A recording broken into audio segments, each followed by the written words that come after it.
تعظیم کی ہے جس نے محمد کے نام کی۔ معزز سامعین کرام، پردہ نشین خواتین اسلام، اللہ تبارک و تعالیٰ کا بڑا فضل اور احسان ہے کہ اللہ تعالیٰ نے ہماری زندگی میں رمضان المبارک کو داخل فرمایا اور پھر رمضان کے 2 عشرے مکمل ہو رہے ہیں۔ آج سے تیسرا عشرہ شروع ہونے والا ہے۔ اللہ کی بڑی مہربانی، جن کو اللہ نے عبادت کی توفیق عطا فرمائی وہ بڑا خوش نصیب بندہ ہے۔ جو بقیہ ایام رہ گئے ہیں، اللہ تعالیٰ خیر و عافیت کے ساتھ ہمیں اس کی مقبول عبادتوں کی توفیق عطا فرمائے۔ رمضان المبارک ہماری زندگی میں تبدیلی لانے کے لیے پیدا کیا گیا ہے، منتخب کیا گیا ہے۔ رمضان المبارک سے جس کی زندگی میں تبدیلی آ گئی وہ بڑا خوش نصیب ہے، اور رمضان المبارک سے جس کی زندگی میں کوئی تبدیلی نہیں آ سکی وہ یقیناً بد نصیب ہے، اور اللہ تبارک و تعالیٰ نے گویا اس کے لیے خیر کے دروازے کو بند کر دیا ہے۔ حضرت مجدد الفسانی رحمۃ اللہ علیہ نے لکھا ہے اپنے مکتوبات میں کہ اگر کسی انسان کا رمضان اچھی طرح گزر گیا تو امید ہے کہ اس کے بقیہ مہینے بھی اچھی طرح سے گزریں گے۔ یعنی رمضان اگر کسی کا خیر و عافیت کے ساتھ گزر گیا تو امید ہے کہ اس کے بقیہ مہینے بھی اچھی طرح گزریں گے۔ اور اس کی مثال اس طرح سے دی ہے کہ اللہ کے رسول صلی اللہ علیہ وسلم نے فرمایا کہ ہر ابن آدم کے جسم میں گوشت کا ایک لتھڑا ہے، اگر وہ صحیح ہے تو سارا جسم صحیح ہے، اور وہ غلط ہے، خراب ہے تو سارا جسم خراب ہے۔ تو حضرت مجدد الفسانی رحمۃ اللہ علیہ نے مثال سے فرمایا کہ یہ رمضان تمام مہینوں کا دل ہے، رمضان یہ تمام مہینوں کا دل ہے۔ اگر یہ دل صحیح ہے تو تمام مہینے صحیح ہوں گے، اور اگر کسی کا رمضان ہی خراب ہو گیا تو بقیہ مہینے کی بھی کوئی گارنٹی نہیں۔ تو اللہ کے رسول صلی اللہ علیہ وسلم نے اس رمضان کے لیے بہت ساری بشارتیں سنائی ہیں، اور خود قرآن کریم میں اللہ تعالیٰ نے کئی آیتیں اس کے متعلق نازل کی ہیں۔ یقیناً ہم لوگوں نے رمضان میں روزے رکھے اور رکھ رہے ہیں، تراویح پڑھی اور پڑھ رہے ہیں، تو ان تراویح کی نمازوں سے اور روزوں سے ہماری زندگی میں کوئی تبدیلی آ رہی ہے یا نہیں، یہ ہمیں دیکھنا چاہیے۔ اس لیے کہ دنیا میں کوئی کام بغیر نفع کے آدمی نہیں کرتا، ہر کام کے پیچھے نفع ہے، فائدہ ہے، بغیر فائدے کے کوئی آدمی کام نہیں کرتا۔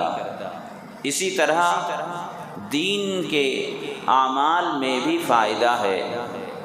اگر کسی کو فائدہ محسوس نہیں ہو رہا ہے تو وہ علماء سے رابطہ کرے اور علماء کرام سے مل کر اس سلسلے میں غور و فکر کرے کہ آخر کیا بات ہے کہ عبادت میں ہمیں کوئی فائدہ محسوس نہیں ہو رہا ہے، کوئی تبدیلی محسوس نہیں ہو رہی ہے۔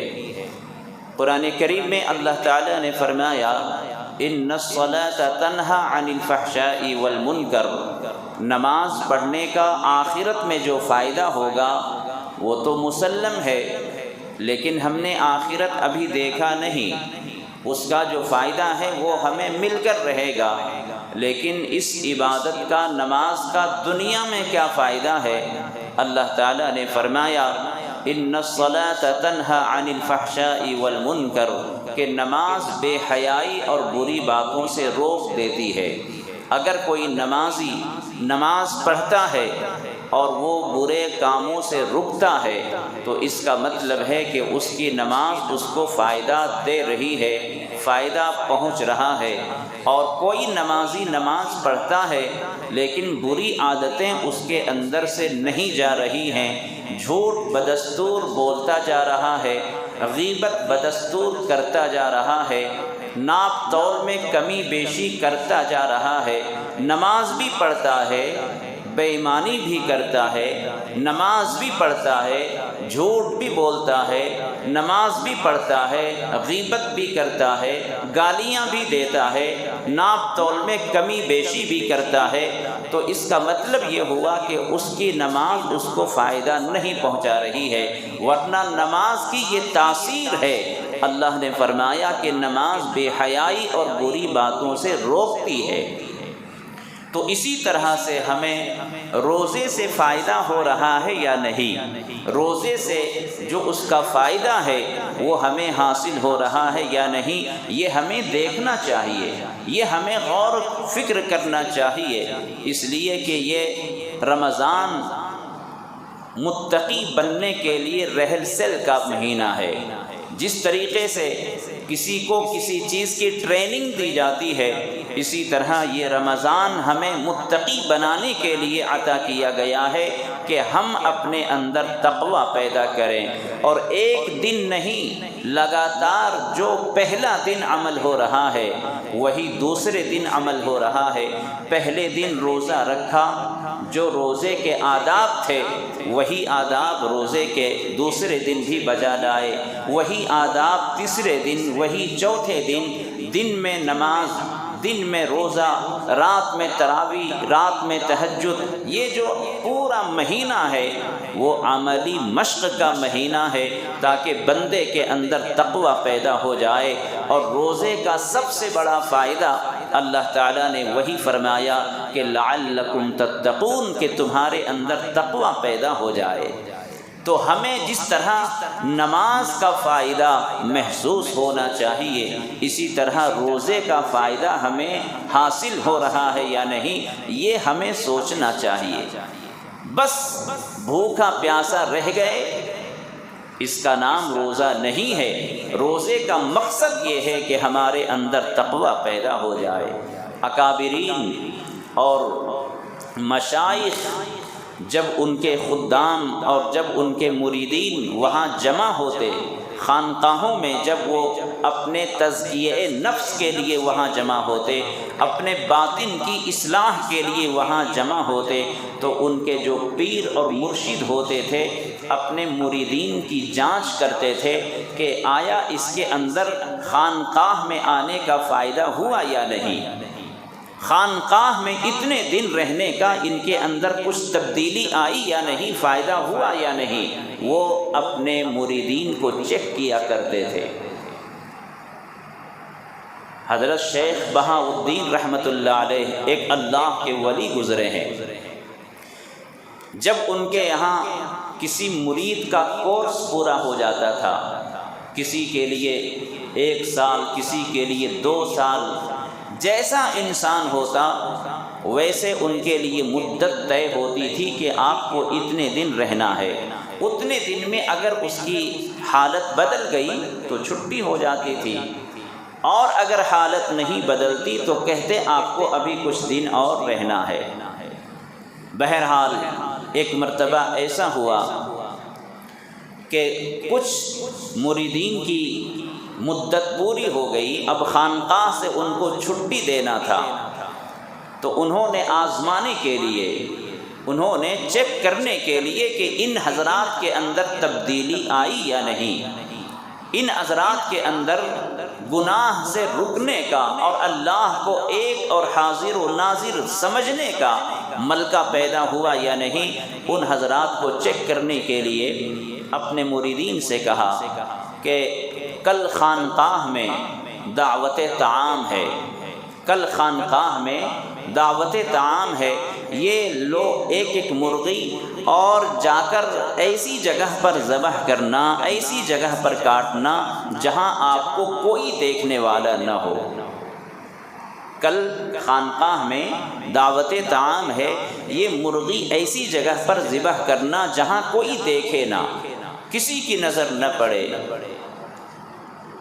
سارے مریدین ایک ایک لے کر چلے گئے، اور جس نے جو جگہ محفوظ سمجھی تنہائی والی جگہ میں، سب نے وہ مرغی ذبح کر کے اور پیش کیا۔ ایک مرید ایسے تھے، انہوں نے زندہ مرغی حاضر کر دیا اور کہا یہ حاضر ہے۔ تو شیخ بہاؤالدین رحمۃ اللہ علیہ نے سارے مریدین سے پوچھا کہ تم لوگوں نے کہاں مرغی ذبح کری؟ تو کسی نے بتایا کہ حضرت جب پوری دنیا سو رہی تھی، رات کے 12 بج رہے تھے، تب میں نے ذبح کیا۔ کسی نے کہا کہ حضرت میں آبادی سے دور جنگل جا کر جہاں کسی کی نظر نہیں پڑی میں نے وہاں ذبح کیا۔ کسی نے کہا کہ حضرت میں نے کمرہ بند کر لیا اور بند کمرے کے اندر ذبح کیا ہے۔ سارے لوگوں نے کہہ کر ایک مرید کے ساتھ جب زندہ مرغی تھی انہوں نے پوچھا کہ تم نے کیوں ذبح نہیں کیا؟ تو انہوں نے کہا کہ حضرت میں کہیں بھی گیا ذبح کرنے کے لیے، میں دیکھ رہا تھا کہ پوری دنیا تو سو رہی ہے، جنگل گیا وہاں دیکھا پوری دنیا کی نظروں سے اوجھل ہیں، بند کمرے میں دیکھا وہاں کوئی دیکھ نہیں رہا تھا، لیکن ہر جگہ پر میرے دل میں یہ خیال آ رہا تھا کہ دنیا تو نہیں دیکھ رہی ہے، اللہ تو دیکھ رہا ہے، اللہ تو دیکھ رہا ہے۔ میرے اس خیال نے مجھے مجبور کیا کہ میں کہاں وہ جگہ پاؤں جہاں اس کو ذبح کروں، اس لیے دنیا میں مجھے کوئی ایسی جگہ نہیں ملی جہاں کہ اللہ نہ دیکھ رہا ہو، اس لیے مجھے ذبح کرنے کا موقع نہیں مل سکا اور میں زندہ مرغی آپ کے سامنے حاضر لایا ہوں۔ حضرت شیخ نے ان کو شاباشی دی اور کہا یہی مجھے بتانا تھا، یہی مجھے دکھانا تھا اور یہی مجھے سمجھانا تھا کہ دنیا کی نظروں سے تم بچ سکتے ہو لیکن اللہ کی نظر سے نہیں بچ سکتے۔ اللہ ہر جگہ ہے، اپنے علم کے اعتبار سے تم پتھروں کے چٹانوں کے نیچے ہو، سمندر کی گہرائی میں ہو یا جس جگہ پر بھی ہوگے، رات کی تاریکی میں ہوگے، بند کمرے میں ہوگے، وہاں بھی اللہ تعالیٰ تجھے دیکھ رہا ہوگا۔ تو تقویٰ کا مقصد یہی ہے کہ انسان کے اندر گناہوں سے بچنے کا استحضار ہو، ہر وقت اسے اللہ پر نظر ہو، ہر وقت اللہ کا خیال ہو۔ روزے کا مقصد یہ ہے گناہ سے بچنے کی ہمت اور نیکیاں حاصل کرنے کی طاقت اور قوت، اس کا نام، ان دونوں کے مجموعے کا نام ہے تقویٰ۔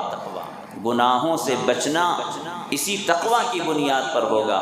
جو یہ جانے گا کہ مجھے یہاں جو کچھ بھی کرنا ہے اللہ کے پاس جواب دینا ہے، قیامت کے دن کھڑا ہونا ہے، اللہ کے سامنے حاضر ہونا ہے، وہ انسان گناہ نہیں کرے گا۔ اور میں بارہا مثال دیا کرتا ہوں کہ ایسا ہوتا ہے، یہ نہ سوچیں کہ یہ آج کی بات ہے، پہلے سے بھی ایسا ہوتا رہا ہے کہ اللہ والے اس کو سمجھانے کے لیے کئی طریقے استعمال کرتے تھے اپنے مریدین کو بتانے کے لیے۔ تو اس کا مطلب یہ ہے کہ آپ کوئی بھی عبادت کرتے ہوں اس کا فائدہ آپ کے اندر ہو رہا ہے یا نہیں، اس کو جانچیں۔ دنیا کا کوئی کام آپ کرتے ہیں، فائدہ نہیں ہوتا، اس کو چھوڑ دیتے ہیں۔ میں نے کئی بار دیکھا کہ ایک ہفتے میں، ایک مہینے میں دکانیں چینج کر دیتے ہیں۔ پوچھا جاتا ہے کہ کیوں دکان ہٹا دیے؟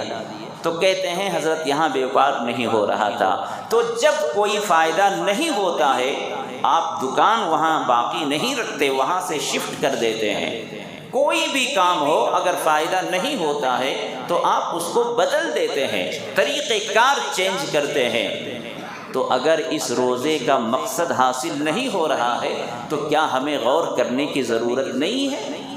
روزے کا فائدہ حاصل ہونا چاہیے، اور اس کا فائدہ یہ ہے کہ ہمارے اندر تقوی پیدا ہو، گناہوں سے بچنا ہو، اپنی نگاہوں کی حفاظت ہو، اپنی زبان کی حفاظت ہو، اپنے دل و دماغ کی حفاظت ہو۔ کل جیسے گناہ کرتے تھے، رمضان گزر گیا، اس میں بھی گناہ ہو رہا ہے، تو اس کا مطلب ہے کہ روزہ آپ کے لیے فائدہ مند نہیں ہے، روزے کے اندر کچھ کمی رہ جا رہی ہے، تو اس کے اوپر ہمیں توجہ دینے کی ضرورت ہے۔ نماز کا فائدہ بری باتوں سے رکنا ہے، تو روزے کا فائدہ تقوی حاصل ہونا ہے۔ تقوی اگر ہمارے اندر آ جاتا ہے تو اس کا مطلب روزے کا فائدہ ہمیں حاصل ہے دنیاوی اعتبار سے، اور آخرت میں جو اس کا فائدہ ہوگا وہ تو مسلم ہے، وہ آخرت میں ملے گا، لیکن وہ روزہ ہمیں اس قابل بنانا ہے کہ وہ آخرت میں کام آئے۔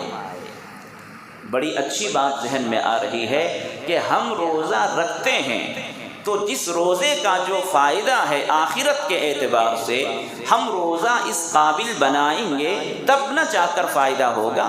اگر ہمارا روزہ اتنا پاورفل نہیں ہوا، اتنا مقبول نہیں ہوا، اتنا لائق احترام نہیں ہوا، تو اللہ کے دربار تک یہ روزہ پہنچ ہی نہیں رہا ہے۔ اسی لیے اللہ کے رسول صلی اللہ علیہ وسلم نے فرمایا کہ بہت سے روزے دار ایسے ہیں جن کو قیامت کے دن سوائے بھوک پیاس کے کچھ نہیں ملے گا۔ بہت سے روزے دار ایسے ہیں جن کا کوئی فائدہ نہیں ہے سوائے بھوکے پیاسے رہنے کے۔ تو یہ ایسے ہی لوگ ہوں گے جنہوں نے بس یوں ہی روزہ رکھا، اس کے آداب کی رعایت نہیں کی۔ روزے دار کس طرح سے زندگی گزارے، روزے دار اپنے اوقات کی کس طرح حفاظت کرے، اپنے روزے کو کیسے قابل بنائے، اگر ان چیزوں پر غور و فکر نہیں کیا گیا تو وہ روزہ بس ایسا ہی ہے۔ تو بہرحال مجھے عرض یہ کرنا ہے کہ اللہ تبارک و تعالیٰ نے ہمیں روزے دار بنایا ہے، روزہ ہم نے رکھا، تراویح ہم نے ادا کی، اور اب دوسرا عشرہ ختم ہو کر آج سے تیسرا عشرہ شروع ہونے والا ہے۔ اب پتہ نہیں کس نے رمضان کے پہلے اور دوسرے عشرے کی حفاظت کی۔ حفاظت کرنے والوں کے لیے انشاءاللہ یہ تیسرا عشرہ بھی قابل مبارکباد ہوگا، ذریعہ نجات ہوگا، ذریعہ مغفرت ہوگا، لیکن ناقدروں کے لیے کوئی فائدہ نہیں ہے، جنہوں نے پہلے رمضان سے ابھی تک کوئی اپنی زندگی میں تبدیلی نہیں لائی۔ رمضان سے پہلے جس طرح زندگی گزر رہی تھی آج بھی ویسے ہی زندگی گزر رہی ہے، تو اس کے لیے رمضان کیا کام کرے گا، کیا اس کے لیے فائدہ پہنچائے گا؟ اگر ہم نے بارش میں اپنے برتن کو سیدھا رکھا تو انشاءاللہ پانی کے قطرے سے ہمارا برتن بھر جائے گا، لیکن اگر کسی نے ناقدری کی اور برتن کو اوندا منہ ڈال دیا، الٹا ڈال دیا، بارش ہو کر پوری دنیا بھی بھر جائے گی لیکن اس کے برتن میں ایک قطرہ پانی نہیں آئے گا۔ رمضان کو اللہ تعالیٰ نے رحمتوں کی بارش کا موسم بنایا ہے، بارشیں ٹپکتی ہیں، رحمت کی برسات بہتی ہے، لیکن اگر کسی گنہگار نے، بد نصیب نے اپنے دامن پھیلایا ہی نہیں، اس کو کیا ملنے والا ہے؟ اس لیے رمضان کے جو بقیہ ایام رہ گئے ہیں ان کی قدردانی کریں، رمضان کے آخر عشرے کی حفاظت کریں۔ اللہ کے رسول صلی اللہ علیہ وسلم پورے مہینے میں جتنی عبادت فرماتے تھے وہ تو فرماتے ہی تھے، آپ ہمیشہ عبادت میں رہتے تھے، لیکن حدیث میں آتا ہے کہ آخر عشرے میں آپ ایسی عبادت کرتے جیسے پہلے اور دوسرے عشرے میں نہیں عبادت کرتے، یعنی ہر وقت رات میں قیام اللیل، دیر تک نمازیں پڑھنا اللہ کے رسول صلی اللہ علیہ وسلم کی عادت تھی، اور اس میں اعتکاف۔ تو اعتکاف کا بھی موقع ہے، انشاءاللہ اعتکاف پر بھی بات ہوگی۔ اللہ کے رسول صلی اللہ علیہ وسلم باوجود بخشائے ہونے کے، معصوم ہونے کے، جنت آپ کی کنیز ہونے کے، اللہ کے رسول رات بھر عبادت کرتے تھے، پورے مہینے عبادت کرتے تھے، صرف امت کو بتانے کے لیے کہ اے میری امتو، اللہ کی عبادت اس طرح کرو، اللہ کے در کو نہ چھوڑا کرو۔ اللہ کے در پر جو پڑ جاتا ہے اللہ تعالیٰ اپنے رحمت کے دروازے کھولتا ضرور ہے۔ تو اللہ کے رسول صلی اللہ علیہ وسلم رمضان کے آخر عشرے میں اللہ کے در کو پکڑ لیا کرتے تھے۔ تو رمضان کا آخر عشرہ شروع ہونے والا ہے، جو عبادتیں ہماری ابھی تک ہو رہی تھیں، روزہ اور تراویح، اب اس میں ایک اور اضافہ ہے، اعتکاف۔ اور اعتکاف کے معنی آتے ہیں کہیں بیٹھ جانا، چمٹ جانا، اور اصطلاح میں کہا جاتا ہے کہ رمضان کے آخر عشرے میں 10 دنوں کے لیے مسجد میں آ کر بیٹھ جانا اعتکاف کہلاتا ہے۔ اور اس اعتکاف کا مقصد کیا ہے؟ در حقیقت اللہ تبارک و تعالی نے قرآن کریم میں فرمایا ہے، انا انزلناہ فی لیلۃ القدر وما ادراک ما لیلۃ القدر لیلۃ القدر خیر من الف شہر۔ اللہ فرماتا ہے کہ میں نے قرآن کو لیلۃ القدر میں اتارا ہے، اور لیلۃ القدر کیا چیز ہے آپ کو کیا معلوم؟ وما ادراک ما لیلۃ القدر لیلۃ القدر خیر من الف شہر۔ اپنے نبی سے مخاطب ہو کر اللہ فرماتا ہے کہ اے میرے محبوب، ہم نے رمضان کی لیلۃ القدر میں قرآن کو اتارا ہے، اور لیلۃ القدر کب ہے اس کو پوشیدہ رکھا۔ اور اے میرے محبوب، یہ لیلۃ القدر کیا چیز ہے آپ کو کیا پتہ؟ یہ لیلۃ القدر وہ رات ہے جو 1000 مہینوں سے بہتر ہے۔ تنزل الملائکۃ والروح، اس رات میں فرشتے اور جبریل امین اترتے ہیں ہر کام کے لیے۔ سلام، اس میں سلامتی اترتی ہے، برکت اترتی ہے، خیر و عافیت اترتی ہے، اور ہر اچھے کام کے تعلق سے فیصلے انسان کے تعلق سے اترتے ہیں۔ سلام ہی حتی مطلع الفجر، اور یہ جو سلامتی اترتی ہے، رزق اور برکت اترتی ہے، خیر و عافیت اترتی ہے، وہ کب تک اترتی رہتی ہے؟ سلام ہی حتی مطلع الفجر، یہ صبح صادق تک اترتی رہتی ہے۔ یعنی جب رات شروع ہوتی ہے، مغرب کے بعد سے رات شروع ہو جاتی ہے، اس کا پہلا حصہ شام کہلاتا ہے، لیکن مغرب کے بعد سے رات کا حصہ شروع ہو جاتا ہے۔ اور لیلۃ القدر کا مطلب یہ ہوا کہ لیلۃ القدر میں یہ ساری رحمتیں، برکتیں، سعادتیں اترتی ہیں، تو مغرب کے بعد سے اترنا شروع ہوا، اور کب تک اترتا رہتا ہے؟ مطلع الفجر، صبح صادق تک، جب تک صبح طلوع نہ ہو جائے، جب تک فجر کی اذان نہ ہو جائے، یہ رحمتیں، برکتیں اترتی رہتی ہیں۔ اب یہاں تھوڑی دیر آپ کو ایک بات سمجھانا چاہتا ہوں سنجیدگی سے۔ اللہ تعالیٰ نے قرآن کریم کو لیلۃ القدر میں اتارا۔ لیلۃ القدر میں فرشتے اور حضرت جبریل اترتے ہیں بہت سارے کام کے لیے، اور سلامتی اترتی ہے لیلۃ القدر میں، یہ ساری چیزیں ہیں۔ لیکن لیلۃ القدر کب ہے؟ اللہ نے اس کو پوشیدہ رکھا، نہیں ڈکلیئر کیا کہ اس رات کی لیلۃ القدر ہے، اور یہ ساری رحمتیں، برکتیں اور اللہ کے خزانے کو لینے کے لیے آ جاؤ، ایسا نہیں کہا۔ جو اہم چیز ہوتی ہے اللہ تعالیٰ نے اس کو پوشیدہ رکھا ہے۔ شب برات معلوم ہے، شب قدر اس سے زیادہ اہم ہے، اللہ نے اس کو پوشیدہ رکھا ہے۔ جنت ہماری آنکھوں سے اوجھل ہے، اہم چیز کو اللہ تعالیٰ نے پوشیدہ رکھا ہے، تو شب قدر کو اللہ نے پوشیدہ رکھا ہے، اور پوشیدہ اس لیے رکھا کہ ہم اس کے تلاش کرنے کے بہانے سے زیادہ اللہ کی عبادت کریں۔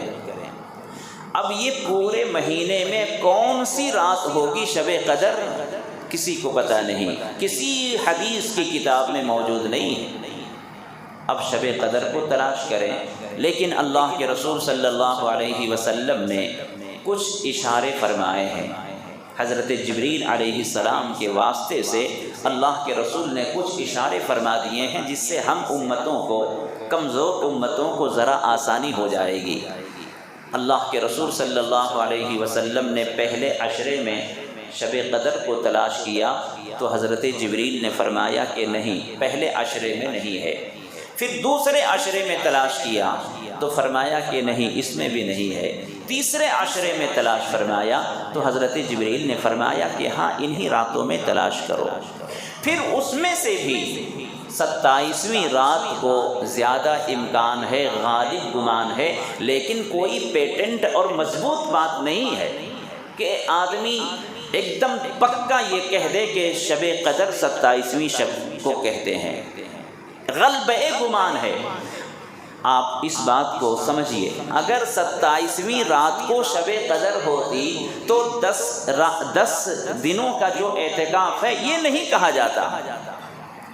آخر عشرے کا جو اعتکاف ہے 10 دن ہے نا، تو اگر 27ویں ہی کو شب قدر ہوتی تو یہ حکم نہیں ہوتا کہ 10 راتوں کو تلاش کرو۔ اس کا مطلب یہ ہے کہ اس میں کچھ تو کمزوری ہے۔ 27ویں رات کو شب قدر نہیں ہے، پکا کوئی نہیں بول سکتا، تلاش کرنے کا حکم دیا گیا ہے۔ اب آخر عشرے میں کون سی رات ہوگی تلاش کرو، اور یہ بھی ہمارے لیے مشکل ہے۔ پوری رات کون تلاش کرے گا؟ پوری رات کون جاگے گا؟ شیطان جاگنے نہیں دیتا ہے۔ ہاں، گناہوں میں جاگنا ہو تو 2 رات ہم کنٹینیو جاگ لیں، شیطان جگاتا ہے، شیطان ہمیں ہنساتا ہے، کھلاتا ہے، جگاتا ہے، لیکن عبادت میں جاگنے نہیں دیتا۔ عبادت میں کیا مزے سے نیند آتی ہے، ذرا آپ قرآن پڑھنا شروع کرو، ذرا آپ درود پڑھنا شروع کرو، ذرا آپ لمبی رکعت پڑھنا شروع کرو، فوراً نیند آئے گی، اور ایسی نیند آئے گی جیسے کتنے زمانے کے بعد ایسی نیند آ رہی ہے۔ تو عبادت سے روکنے کے لیے شیطان ہمیں بہت آرام پہنچاتا ہے، نیند سلا دیتا ہے۔ تو ہمارے لیے آخر عشرے میں 10 دنوں میں، رمضان کے آخر عشرے میں 10 دنوں میں بھی اگر تلاش کرنا ہو شب قدر تو ہمارے لیے مشکل ہے، پوری رات کیسے جاگ سکتے ہیں؟ تو علماء نے ایک اور طریقہ بتایا ہے، اسی لیے کہا جاتا ہے کہ علماء سے کبھی بے نیاز نہیں ہو سکتے۔ علماء آج بھی ہمارے سرتاج ہیں، علماء آج بھی ہمارے رہبر ہیں، اتنے زمانے کے بعد بھی اور اتنے گناہوں کے سیلاب کے زمانے میں بھی، اتنے گمراہیوں کے پھیلنے کے بعد بھی، دشمنوں کے سازشوں کے باوجود بھی ہم علماء سے نہیں کٹ سکتے۔ علماء ہمارے دین کے سپاہی ہیں، علماء ہمارے عقائد کے محافظ ہیں۔ یہ مدارس، یہ مساجد، یہ ہمارے ایمان کے لیے پاور ہاؤس ہیں۔ تو علماء نے لکھا ہے کہ اب آخر عشرے میں پوری رات جاگ کر شب قدر تلاش کرنا بھی ہمارے لیے مشکل ہے، تو اس کے لیے ایک طریقہ یہ بتایا کہ دیکھو، اللہ تعالیٰ نے خود قرآن کریم میں فرمایا کہ سلام ہی حتی مطلع الفجر، کہ شب قدر میں جو اللہ کی طرف سے رحمتیں برستی ہیں، خیر و عافیت برستی ہے، رزق میں وسعت اور برکت برستی ہے، یہ کب شروع ہوتی ہے؟ مغرب کے بعد سے، اور کب تک؟ فجر کی اذان تک۔ اس کا مطلب یہ ہوگا کہ یہ رحمت برستی رہتی ہے اور فجر کی اذان تک برستی ہے۔ تو علماء فرماتے ہیں کہ چونکہ ایسا نہیں ہوگا کہ آخر عشرے میں رحمت برسنا شروع کری، مغرب کے بعد سے برسنا شروع ہوئی اور رات کے 12 بجے ختم ہو جائے، نہیں ہو سکتا نا۔ جیسے مثال کے طور پر کہیں فری میڈیکل کیمپ لگایا جاتا ہے اور لکھا جاتا ہے کہ 2 گھنٹے سے 5 گھنٹے تک، یہ بڑی اچھی مثال ہے۔ فری میڈیکل کیمپ لگایا گیا اور لکھا ٹائمنگ کہ 2 گھنٹے سے 5 گھنٹے تک فری چیک اپ ہوگا۔ تو اب بتائیے 2 گھنٹے کو اگر کوئی وہاں پہنچتا ہے اور وہاں میڈیکل والے نہیں رہیں گے تو کس کی غلطی؟ میڈیکل والے کی غلطی۔ پیشنٹ پہنچا ہے اور وہاں مریض کی علاج کے لیے، تشخیص کے لیے، چیک اپ کے لیے وہاں عملہ موجود نہیں ہے تو عملے کی غلطی ہوگی۔ اسی طریقے سے 2 گھنٹے کو، 2.5 گھنٹے کو، 3 گھنٹے کو، 4 گھنٹے کو 4:50 منٹ 55 منٹ یعنی 5 گھنٹے کا جو آخری ٹائم ہے، اگر 5 منٹ پہلے بھی وہاں پیشنٹ پہنچتا ہے تو وہاں عملے کا رہنا ضروری ہے، اسٹاف کا رہنا ضروری ہے تاکہ اس مریض کا چیک اپ کرے۔ اگر وہ 4 بجے ہی پورا پیک کر لیا، بند کر دیا، کیمپ کو اٹھا دیا تو اس کی غلطی ہے۔ آپ نے 5 بجے ٹائم لکھا ہے اور مریض وہاں 5 ساڑھے 4 بجے پہنچ چکا ہے اور آپ لوگ نہیں ہیں تو میڈیکل والوں کی غلطی کہی جائے گی، کیمپ چلانے والے منتظمین کی غلطی کہی جائے گی۔ اب آپ سمجھیے، اللہ تعالیٰ نے فرمایا کہ مغرب کے بعد سے سلامتی اترتی ہے اور فجر کی اذان تک وہ اترتی رہتی ہے، لہٰذا اگر کوئی بندہ فجر کی اذان سے 5-10 منٹ پہلے بھی اگر وہ اللہ سے دعا کرتا ہے، اللہ سے شب قدر مانگتا ہے، اللہ تعالیٰ کے دربار میں اپنے ہاتھ کو پھیلاتا ہے تو ایسا نہیں ہوگا کہ اللہ کی رحمتیں اس وقت بند چکی ہوگی، اس لیے کہ اللہ نے خود فرمایا ہے کہ فجر کی اذان تک ہماری رحمتیں برستی ہیں۔ تو اگر پوری رات کوئی عبادت نہ کر سکے، کم سے کم ان 10 دنوں میں فجر کی اذان سے 5-10 منٹ پہلے بھی اللہ کے دربار میں ہاتھ پھیلا لو، انشاءاللہ شب قدر مل جائے گی۔ یہ علماء نے لکھا ہے، کتنا آسان ہے، اس لیے کہ اللہ کی رحمت برستی ہے فجر کی اذان تک، تو اذان سے 5-10 منٹ پہلے تک آپ تہجد کی نماز پڑھ سکتے ہیں۔ 5-10 منٹ پہلے آپ اللہ کے دربار میں 2 رکعت نماز پڑھ لیں، اللہ سے دعا کر لیں، اللہ تبارک و تعالیٰ کی ذات سے امید ہے کہ آپ کو شب قدر حاصل ہو جائے گی، اور جس کو ایک مرتبہ شب قدر حاصل ہو گئی وہ آدمی کتنا خوش نصیب ہوگا۔ اللہ کے رسول صلی اللہ علیہ وسلم نے فرمایا، من قام ایمانا و احتسابا من قام لیلۃ القدر ایمانا و احتسابا غفر له ما تقدم۔ اللہ کے رسول نے فرمایا کہ جس نے شب قدر میں کھڑے ہو کر ایمان و یقین کے ساتھ اللہ تعالیٰ کے لیے کچھ نمازیں پڑھ لی، اللہ تعالیٰ اس کے پچھلے تمام گناہوں کو معاف کر دیتا ہے۔ تو اگر شب قدر میں 2 رکعت آپ نے پڑھ لی، اللہ سے دعا کر لیا، پچھلے سارے گناہ معاف ہو جاتے ہیں۔ تو اگر ان 10 راتوں میں پہلے کی راتوں کو چھوڑ دیں، اگر نہیں آپ نے پڑھی تو اب کم سے کم 10 راتیں جو آپ کو مل رہی ہیں، سحری کے لیے تو جاگنا ہی ہے، سحری کے لیے ہمیں جاگنا ہی ہے، سحری ہمیں کھانا ہی ہے، تو اذان سے پہلے یعنی سحری وغیرہ سے فارغ ہو کر اذان سے پہلے 5-10 منٹ پہلے اللہ کے لیے 2 رکعت نماز پڑھ لیں۔ تہجد کا ثواب بھی، اور ممکن ہے بلکہ یقین ہے کہ ان 10 راتوں میں سے کسی نہ کسی رات انشاءاللہ ضرور شب قدر ہمیں حاصل ہوگی۔ اللہ تعالی ہمیں ان باتوں پر عمل کی توفیق عطا فرمائے۔ جو حضرات رمضان کے آخر عشرے کا پورے 10 دن کا اعتکاف کرنا چاہتے ہیں، کرنا چاہیے، ہر ایک کو کرنا چاہیے، لیکن سب کے پاس اتنا موقع نہیں ہے۔ کچھ ہیں ہمارے علاقے کے ماشاءاللہ نوجوان جو اپنے کاروبار کو چھوڑ کر رمضان کے اس آخر عشرے کا اعتکاف کرتے ہیں، تو جو 10 دنوں کا اعتکاف کرنا چاہتے ہیں وہ آج مغرب سے پہلے مسجد میں موجود رہیں۔ مغرب کے بعد آئیں گے تو 10 دن والی سنت ادا نہیں ہوگی، اس لیے آخر عشرے کا اعتکاف اگر کسی کو کرنا ہے تو ابھی رمضان سے یہ مغرب سے پہلے ان کو آنا ضروری ہے۔ اچھا، مرد حضرات مسجد میں اعتکاف کریں گے، لیکن مستورات اس میں غفلت کا شکار ہیں۔ مستورات اور ہماری خواتین وہ اعتکاف نہیں کرتی ہیں زیادہ تر، حالانکہ ان کے لیے اور زیادہ آسان ہے، مرد سے زیادہ آسان عورتوں کا اعتکاف ہے۔ ان کو گھر میں رہنا ہی ہے، گھر کا کام کاج بھی وہ کر لیں گی اور اعتکاف بھی فری میں مفت میں ہو جائے گا، چونکہ گھر سے ان کو باہر نہیں نکلنا ہے، ساری ضروریات آپ کے گھر پر موجود رہتی ہیں۔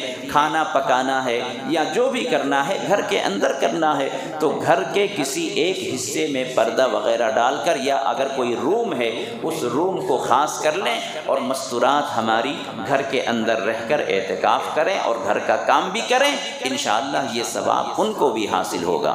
اللہ تعالی ہمیں عمل کرنے کی توفیق عطا فرمائے۔ وآخر دعوانا ان الحمد للہ رب العالمین۔